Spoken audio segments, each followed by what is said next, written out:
O custo de rolar a dívida, pegar empréstimos novos para pagar os antigos, permaneceu administrável. Mas em 2022, algo mudou. A inflação explodiu. Não a inflação exportada para o resto do mundo, mas a inflação interna. Preços de alimentos, combustíveis, imóveis, tudo subiu. E o Fed foi forçado a aumentar os juros para tentar controlar. Agora, pela primeira vez em décadas, o custo de servir a dívida americana está se tornando insustentável. Apenas os juros da dívida já ultrapassam US$ 1 trilhão por ano, mais do que o orçamento de defesa. E aqui entra o mecanismo mais invisível de todos: a engenharia contábil do Tesouro. Existem contas especiais, fundos extra-orçamentários, linhas de crédito emergenciais, swaps cambiais com outros bancos centrais, operações de mercado aberto que não aparecem nos noticiários, transferências entre o Fed e o Tesouro que são tecnicamente legais, mas opacas. O que parecia um detalhe técnico é na verdade o gatilho do colapso, porque todos esses mecanismos têm algo em comum. Eles adiam a crise, diluem o problema,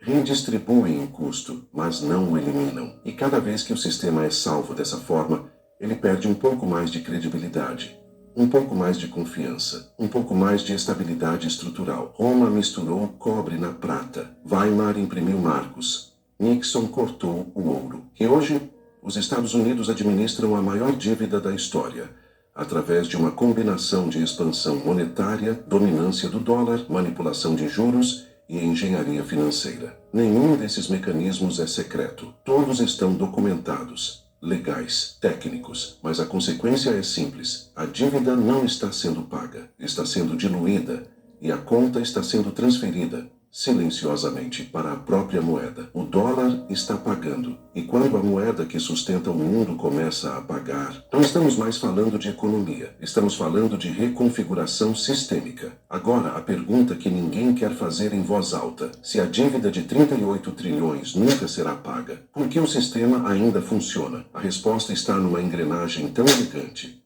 tão sofisticada, que a maioria das pessoas, incluindo economistas, raramente percebe seu verdadeiro alcance. Chama-se privilégio exorbitante. O termo foi usado nos anos 1960 por Valéry Giscard d'Estaing, ministro das Finanças da França, para descrever a vantagem estrutural que os Estados Unidos têm por controlar a moeda de reserva mundial. Funciona assim: quando qualquer outro país se endivida demais, ele precisa pagar em moeda estrangeira, geralmente dólares. Se a Argentina deve em dólares, precisa exportar, atrair investimentos, vender ativos reais para conseguir dólares e quitar a dívida. Se não consegue, entra em default, colapsa. Mas os Estados Unidos devem em sua própria moeda. Isso significa que tecnicamente nunca podem quebrar, porque podem sempre imprimir mais dólares para pagar qualquer dívida denominada em dólares. Parece mágica, e em certo sentido, é.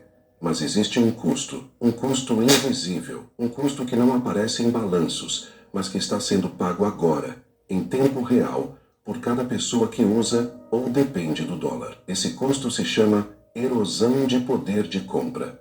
Vamos aos números. Em 1971, quando Nixon rompeu com o padrão ouro, $1 comprava $1 de bens e serviços. Óbvio, certo? Hoje, esse mesmo dólar compra o equivalente a 15 centavos do que comprava em 1971. 85% do valor evaporou. Não porque houve uma crise dramática, não porque o governo anunciou um confisco, mas porque ao longo de 5 décadas o sistema imprimiu trilhões, expandiu a base monetária, inflou ativos e transferiu.